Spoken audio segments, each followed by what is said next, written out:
لله نحمده ونستعينه ونستغفره ونؤمن به ونتوكل عليه ونعوذ بالله من شرور أنفسنا ومن سيئات أعمالنا من يهده الله فلا مضل له ومن يضلله فلا هادي له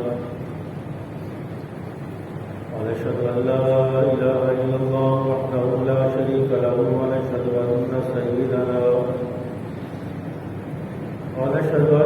سيدنا ومولانا محمدا عبده ورسوله المبعوث إلى الأسود والأحمر تتميم مكارم الأخلاق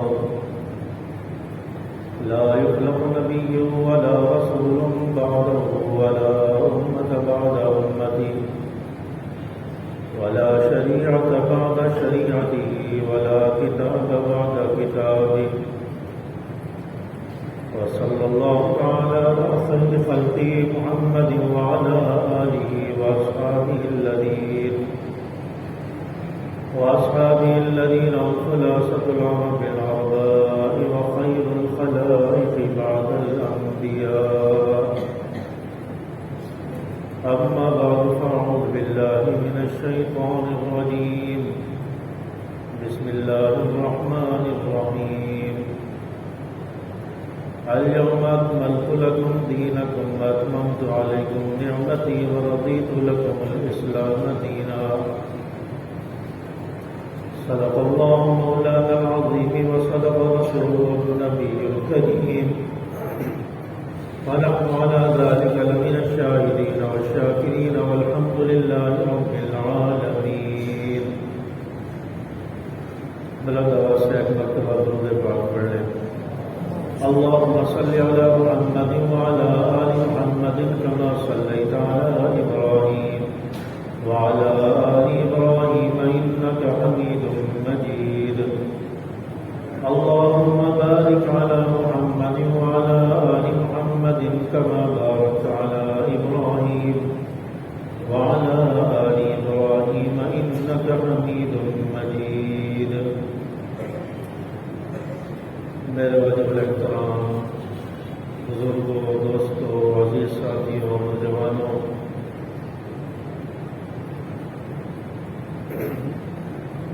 آج جمعہ المبارک کے موقع پر آپ حضرات کے سامنے گفتگو کرنے کا شرف حاصل ہو رہا ہے. پروردگار عالم سے دعا ہے کہ اللہ تعالیٰ مجھے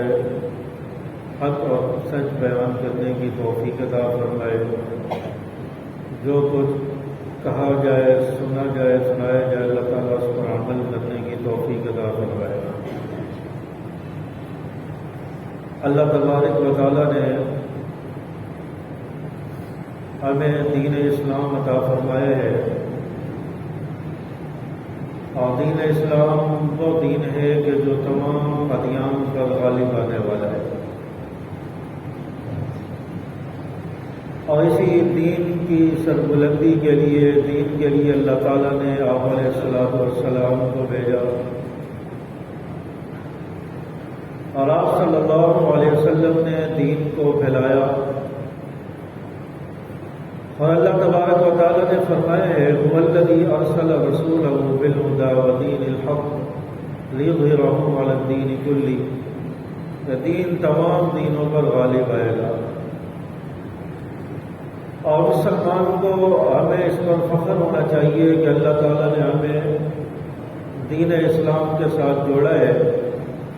اللہ تعالیٰ نے ہمیں مسلمان بنایا ہے، اور مسلمان کی شان بڑی اونچی ہے، مسلمان کی عظمت بڑی اونچی ہے. ورنہ تو دنیا میں کئی سارے مذاہب ہیں، کئی سارے دین ہیں، کئی سارے فرقے ہیں، لیکن اگر سربلندی اور غلبہ کسی کو حاصل ہے وہ اہل ایمان کو ہی حاصل ہے. اور نبی کریم صلی اللہ علیہ وسلم کے دور میں بھی بظاہر وقتی طور پر تو شکست بھی ہوئی، وقتی طور پر مغلوب بھی رہے، لیکن اللہ تعالیٰ نے فرما دیا تھا کہ اے پیغمبر آپ کا دین غالب آئے گا، آپ ہی غالب آئیں گے اور اہل ایمان صحابہ ہی غالب آئیں گے۔ اور پھر اللہ تعالیٰ نے آپ صلی اللہ علیہ وسلم کو یہ دکھایا، بدر کے اندر صحابہ کی تعداد 313 ہے، مقابلے میں دشمن کی تعداد 1000 ہے۔ صحابہ کے پاس ساز و سامان کوئی نہیں، تلواریں زیریں کوئی نہیں، چند ایک تلواریں، چند زیریں، 3-4 گھوڑے ہیں، لیکن اس کے مقابلے میں دشمن کی تعداد 1000 ہے۔ ان کے پاس سارا ساز و سامان ہے، اسلحہ ہے، تلواریں ہیں، گھوڑے ہیں، زیریں ہیں، سب کچھ ان کے پاس ہے، لیکن غلبہ حاصل ہوا صحابہ کو۔ آپ صلی اللہ علیہ وسلم نے دعا مانگی، یا اللہ میں تیرے دین کی سربلندی کے لیے نکلا ہوں، میری جمع پونجی ہے 313 صحابہ کی جماعت ہے، اگر آج میدان میں یہ شکست کھا گئے یا ان کو نقصان پہنچ گیا تو دنیا میں تیرے دین کا نام لینے والا کوئی نہیں ہوگا، یا اللہ ان 313 کو فتح عطا فرما۔ اللہ تعالیٰ نے نبی کی دعا کو قبول فرمایا اور صحابہ کی مدد کے لیے اللہ تعالیٰ نے فرشتے بھی اتارے، اور یہی 313 جو نہتے تھے یہ 1000 کے مقابلے میں ان 1000 پر غالب آ گئے اور ان صحابہ کو ہی فتح ملی، صحابہ ہی کامیاب ہو گئے۔ تو اللہ تعالیٰ نے بتایا ہے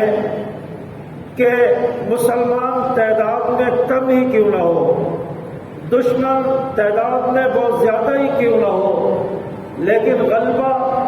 فتح اور کامیابی اگر ملے گی وہ اسلام والوں کو ملے گی، اہل ایمان کو ملے گی، اور ان اللہ کا نام لینے والوں کو ملے گی۔ دشمن چاہے تعداد میں کتنا ہی زیادہ ہو، اس کے مقدر میں اللہ تعالیٰ نے شکست لکھ دی ہے۔ اس لیے مال و اسباب اور ساز و سامان پر انسان کو، مسلمان کو بھروسہ نہیں کرنا چاہیے۔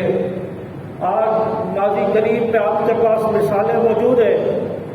افغانستان کے اندر 46 کے قریب ممالک نے حملہ کیا،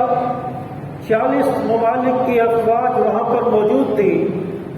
اور کون سی ایسی ٹیکنالوجی ہے، کون سا ایسا اسلحہ ہو کہ جو وہاں پر نہ آزمایا گیا ہو، استعمال نہ ہوا ہو، لیکن سب کے باوجود 20 سال تقریباً جنگ جاری رہی اور بالآخر شکست کھا کر وہاں سے یہ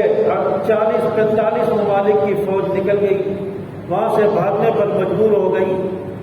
تو اس لیے دل میں ایمان تھا، دل میں تقوی اور پرہیزگاری ہے، اور اس تقوی اور پرہیزگاری کی بنیاد پر مسلمانوں کو فتح ملتی ہے، مسلمان غالب آتا ہے۔ تو دین اسلام ہی غالب آئے گا۔ آپ فرمایا الیوم اکملت لکم دینکم، اللہ تعالیٰ نے صحابہ سے فرمایا تمہارے لیے تمہارا دین آج کے دن مکمل کر دیا، واتممت علیکم نعمتی، میں نے اپنی نعمت کو پورا کر دیا، لکم الاسلام دینہ، اور فرمایا دین اسلام جو ہے اس کو اللہ تعالیٰ نے تمہارے لیے پسند فرما لیا ہے۔ دین اسلام کو پسند فرمایا تو دین اسلام کو اللہ تعالیٰ نے مکمل کر دیا۔ آپ صلی اللہ علیہ وسلم کی آخری زندگی کے آخری ایام ہیں اور حجۃ الوداع کے موقع پر یہ آیت نازل ہوئی ہے، اور فرما دیا، صحابہ کو بھی مخاطب کر دیا، آج تمہارا دین مکمل ہو گیا ہے، اللہ کی نعمت مکمل ہو گئی ہے، اور دین اسلام کو اللہ نے تمہارے لیے پسند کر لیا ہے۔ تو آپ صلی اللہ علیہ وسلم اس حجۃ الوداع کے موقع پر یہ آیت صحابہ کو پڑھ کر سناتے ہیں، اور حج کا موقع ہے، احرام باندھے ہوئے ہیں، عرفات کا میدان ہے، 10 ہجری ہے، اور یہ آیت نازل ہوتی ہے، اور اس آیت میں سب سے پہلے تو دین اسلام کا بتایا کہ اس کو مکمل کر دیا ہے، اس کے بعد کوئی نئے احکام نہیں آئیں گے، اس کے بعد کوئی وحی نہیں آئے گی۔ اس کے بعد فرمایا تمہارے لیے نعمت کو مکمل کر دیا ہے، پورا کر دیا ہے۔ اس نعمت سے مراد مفسرین نے لکھا ہے کہ اللہ تعالیٰ نے مکہ کو فتح کیا، مکہ فتح کروایا، صحابہ مکہ فتح کر کے مکہ میں داخل ہو گئے، اور جب مکہ میں داخل ہو رہے تھے اس وقت ایک صحابی وہ مکہ کے اندر اعلان کرتے پھر رہے تھے کہ آج بدلے کا دن ہے، الیوم یوم الملحمہ، آج لڑائی کا دن ہے، آج بدلہ لیا جائے گا، ہر کافر سے بدلہ لیا جائے گا جس نے نبی کو نقصان پہنچایا، جس نے صحابہ کو نقصان پہنچایا، جنہوں نے صحابہ پر ظلم کیا، ہر ایک سے بدلہ لیا جائے گا۔ ادھر نبی کو اطلاع دے دی گئی کہ آپ کے ایک صحابی مکہ کے اندر تلوار لہرا کر یہ اعلان کرتے پھر رہے ہیں کہ آج بدلے کا دن ہے۔ آپ صلی اللہ علیہ وسلم نے اس صحابی کو بلوایا اور فرمایا کہ آج بدلے کا دن نہیں ہے، آج تو معافی کا دن ہے، الیوم یوم المرحمہ، آج تو رحم کرنے کا، معاف کرنے کا دن ہے۔ اور فرمایا کہ جو گھروں میں ہے یا باہر ہے ہر ایک کے لیے معافی کا اعلان نبی نے فرما دیا۔ تو یہ وہ وقت تھا کہ جب نبی کو وہاں سے نکالا جا رہا تھا، ایک وہ وقت تھا کہ جب نبی کو وہاں پر مکہ کی گلیوں میں گھسیٹا جا رہا تھا، نبی کو شاعر اور مجنون بھی کہا جا رہا تھا، نبی کو دیوانہ بھی کہا جا رہا تھا، جہاں پر حضرت بلال کو ریت پر لٹایا جا رہا تھا اور سینے پر کافر پتھر رکھ کر کہتے تھے کہ بلال نبی کا نام لینا چھوڑ دے۔ حضرت بلال کہتے تھے کہ میری جان جا سکتی ہے لیکن میں نبی کا دامن نہیں چھوڑ سکتا۔ یہ وہی مکہ تھا جہاں حضرت خباب کو انگاروں پر لٹایا جا رہا ہے، حضرت خبیب کو سولی پر لٹکایا جا رہا ہے۔ یہ وہی مکہ تھا جہاں حضرت زنیرہ کی آنکھیں نکالی جا رہی تھی، جہاں حضرت سمیہ کو دولت کیا جا رہا تھا۔ آج اسی مکہ کے اندر نبی فاتح بن کر داخل ہو رہا ہے، نبی فاتحانہ انداز میں، اور تقریباً 1 لاکھ کے قریب صحابہ کی تعداد ہے، اور یہ فاتحانہ انداز میں مکہ میں داخل ہو رہے ہیں، اور یہ مکہ فتح ہو گیا۔ اور نبی نے اس وقت فرمایا تھا کہ جب ظلم ہو رہا تھا، کافر ستا رہے تھے کہ ایک دن آئے گا کہ مکہ میں فاتحانہ انداز میں داخل ہوں گا، مکہ فتح ہوگا۔ اللہ تعالیٰ نے وہ خوشخبری آج 10 ہجری کے اندر نبی کو دکھائی، نبی کو وہ خوشخبری سننے کو ملی، اور وہ خوشخبری نبی نے اپنی آنکھوں کے ساتھ دیکھی کہ کافر شکست کھا کر بھاگتے پھر رہے تھے، چھپتے پھر رہے تھے، اور صحابہ خوشی کا اظہار کرتے ہوئے فاتحانہ انداز میں مکہ میں داخل ہو رہے تھے۔ اور اسی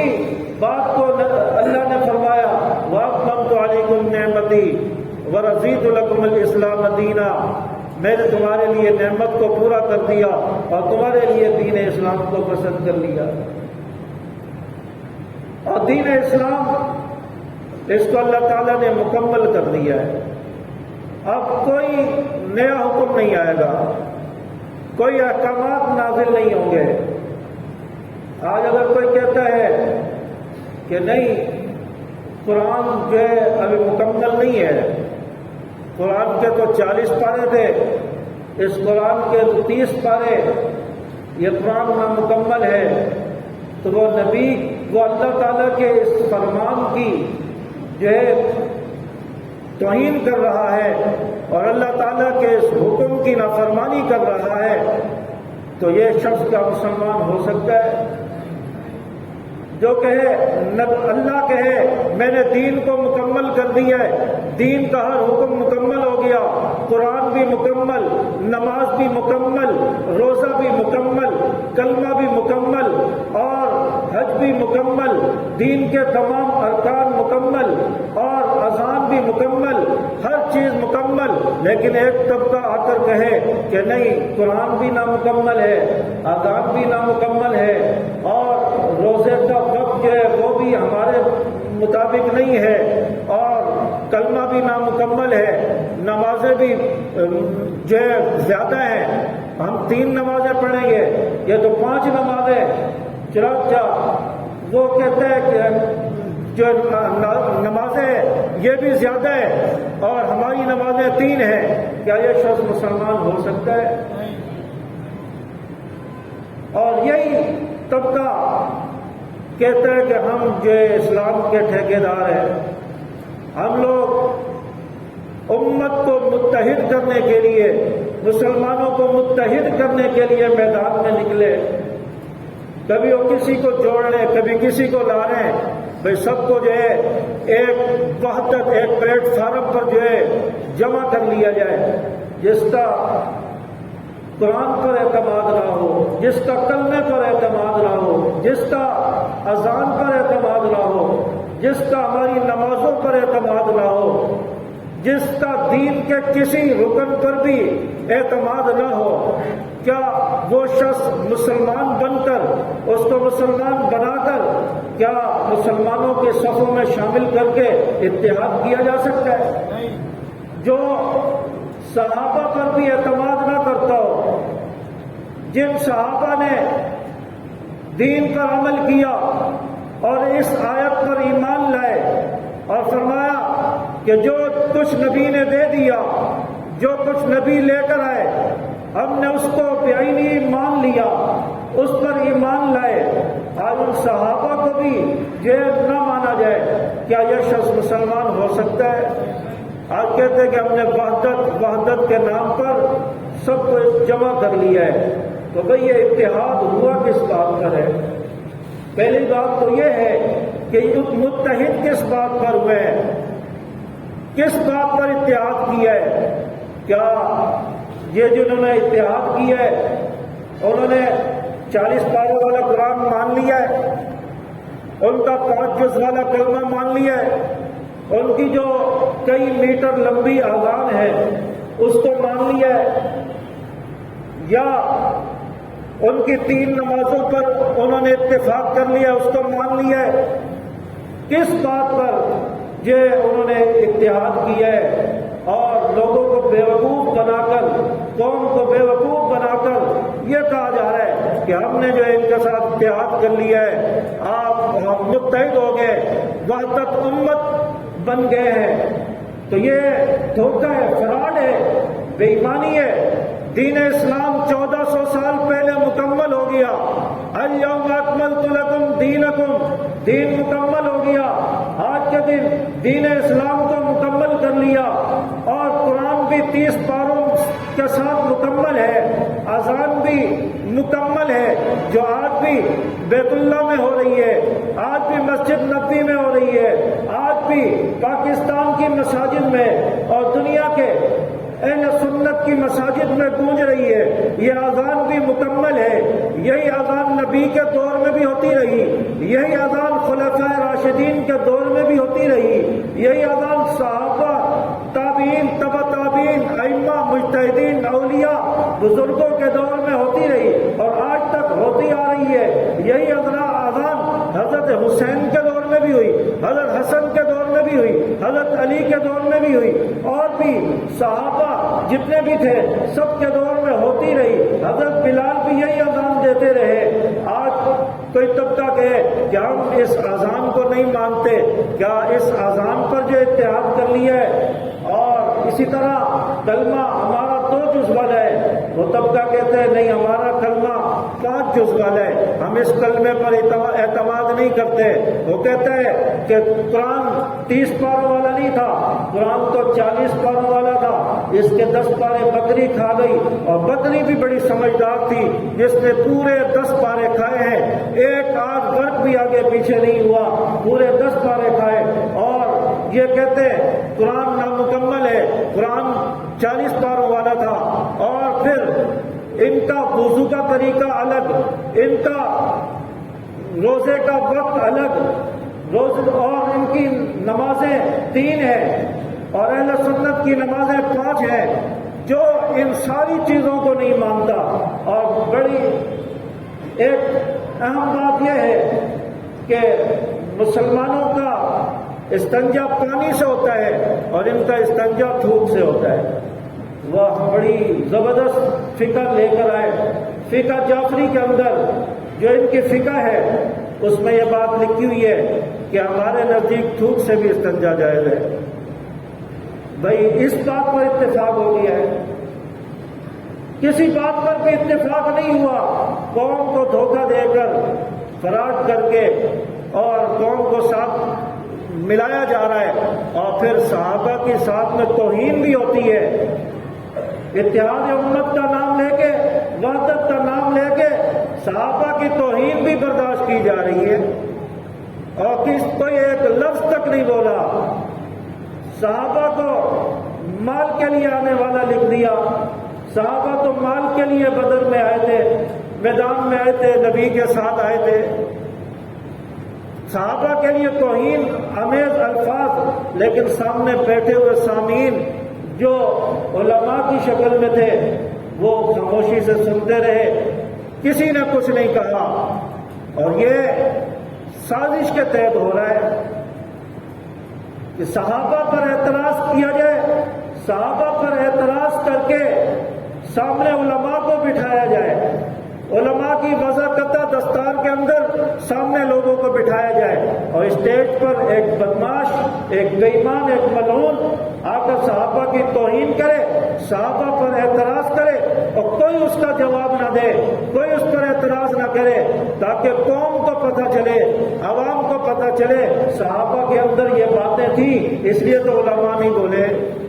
اس لیے تو علماء خاموش بیٹھے ہیں. اگر صحابہ کے اندر یہ باتیں نہ ہوتی، یہ چیزیں، یہ اعتراض نہ ہوتے، تو یہ علماء جواب نہ دیتے، یہ بولتے نا، یہ خاموش ہے، تو اس کا مطلب ہے اسٹیج سے جو بات ہو رہی ہے وہ صحیح ہو رہی ہے. اور عوام کی نظر میں صحابہ کو مشکوک بنایا جا رہا ہے. صحابہ کو متنازع بنانے کی کوشش کی جا رہی ہے، کیونکہ دین اسلام صحابہ لے کر آئے. دین اسلام صحابہ کے ذریعے ہم تک پہنچا. قرآن صحابہ نے پہنچایا، کلمہ صحابہ نے پہنچایا، نماز صحابہ نے پہنچائی، اور دین کے تمام جز، تمام ارکان اور تمام احکامات صحابہ کے ذریعے ہم تک پہنچے. اگر صحابہ مشکوک ہو جائے تو دین اسلام مشکوک ہو جاتا ہے. اس طبقے نے دین کا نام نہیں لیا کہ دین کا یہ رکن جو ہے صحیح نہیں ہے، اس پر ہمیں اعتراض ہے. اگر اس طرح کہتے تو لوگ جوتے مارتے. انہوں نے کہا کہ نہیں، صحابہ کی ان باتوں پر ہمیں اعتراض ہے. صحابہ جب مشکوک ہو گئے تو جو چیز صحابہ کے ذریعے مسلمانوں تک پہنچی ہے، امت تک پہنچی ہے، وہ چیز خود بخود مشکوک ہو جائے گی. انہوں نے ڈائریکٹ صحابہ پر جو ہے اعتراض کیا، صحابہ پر ڈائریکٹ جو ہے انہوں نے الزامات لگائے تاکہ صحابہ کو مشکوک کیا جائے. اور الحمدللہ صحابہ ایمان والے، صحابہ پکے سچے مومن تھے. صحابہ کے لیے اللہ تعالیٰ نے جنت کا اعلان فرمایا، اور صحابہ کے لیے اللہ تعالیٰ نے فرمایا اولئک هم المهتدون، اولئک هم المفلحون، اولئک كتب في قلوبهم الایمان، اولئک هم الفائزون، اولئک هم الراشدون. اللہ تعالیٰ نے ایمان لکھ دیا، ان کے دلوں میں ایمان لکھ دیا گیا. صحابہ کے لیے اللہ تعالیٰ نے جنت کا وعدہ فرمایا، اور فرمایا اللہ صحابہ سے راضی ہے، اور صحابہ اللہ سے راضی ہے. رضی اللہ عنہم ورضوا عنہ کہہ کر صحابہ کی رضا کا اعلان اللہ تعالیٰ نے فرما دیا ہے. اور کوئی کہے کہ نہیں، صحابہ تو نبی کی رحلت کے بعد معاذ اللہ اسلام سے پھر گئے، صحابہ تو معاذ اللہ مرتد ہو گئے سوائے 3 آدمیوں کے، باقی سارے اسلام سے پھر گئے، کیا وہ شخص مسلمان ہو سکتا ہے؟ وہ کیا اللہ کے قرآن کی توہین نہیں کر رہا؟ رب کے صحابہ پکے سچے، صحابہ جنتی، صحابہ کے لیے جنت کے وعدے، صحابہ کامیاب، صحابہ ہدایت یافتہ اور ہدایت کا پیغام پہنچانے والے.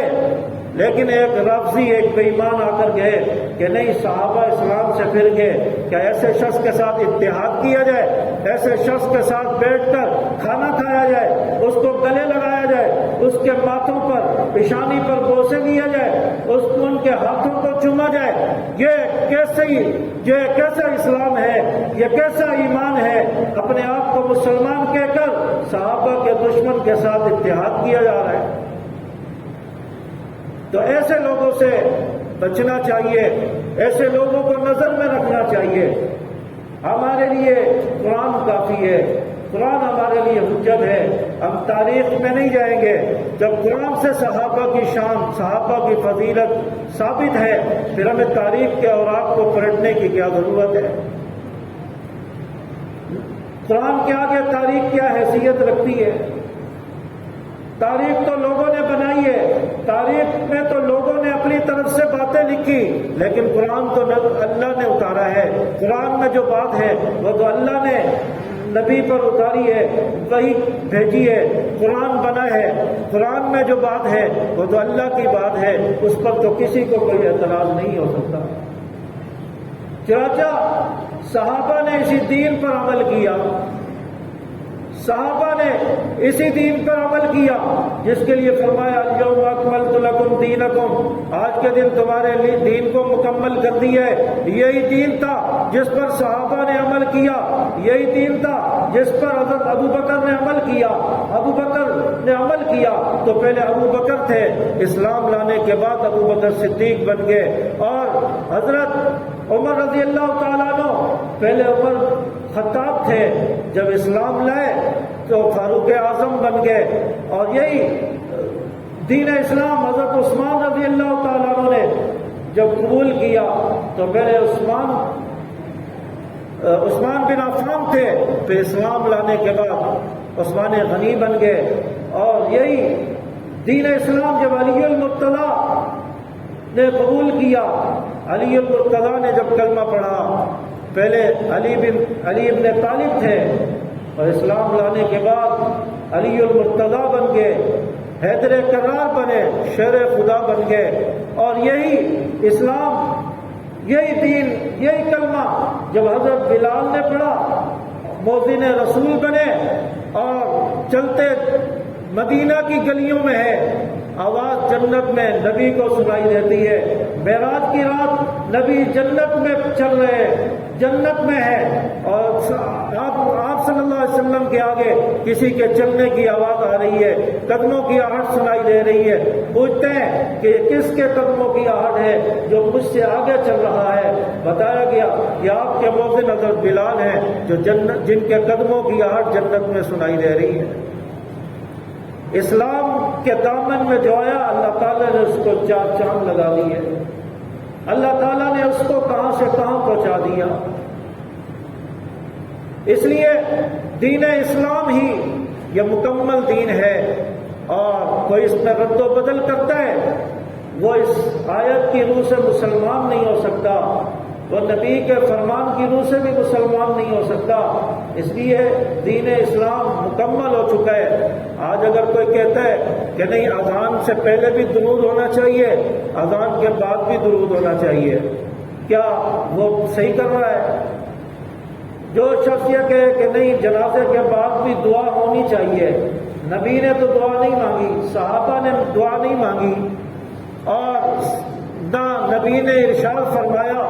کہ جنازے کے بعد ہاتھ اٹھا کر دعا مانگی جائے، لیکن آج کوئی بڑے فقیر پیدا ہو گئے، انہوں نے کہا کہ نبی کو تو معاذ اللہ یاد نہیں رہا، صحابہ کو تو یاد نہیں رہا، دعا ہونی چاہیے جنازے کے بعد۔ جو یہ کہے وہ دین پر عمل کر رہا ہے۔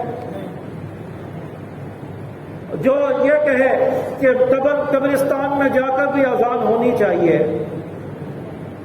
صحابہ نے اذان نہیں دی، نبی نے نہیں دی، تعلیم نہیں فرمائی، اور وہ کہہ رہے نہیں قبرستان میں جاؤ تو وہاں پر بھی اذان دینی چاہیے، کیا وہ صحیح کر رہا ہے؟ جب دین مکمل ہو گیا، دین اسلام مکمل ہو گیا، پھر اس کے بعد کسی کو نئی چیز، نیا حکم لانے کی اجازت نہیں ہے۔ جو دین نبی نے پہنچا دیا اسی پر عمل کرنا یہ ہر مسلمان پر ضروری ہے، اور قیامت تک تک یہی دین باقی رہے گا، قیامت تک اسی دین پر مسلمان چلتے رہیں گے، اہل ایمان چلتے رہیں گے۔ نبی بھی قیامت تک کے لیے آیا اور قرآن کتاب اللہ بھی قیامت تک کے لیے ہے۔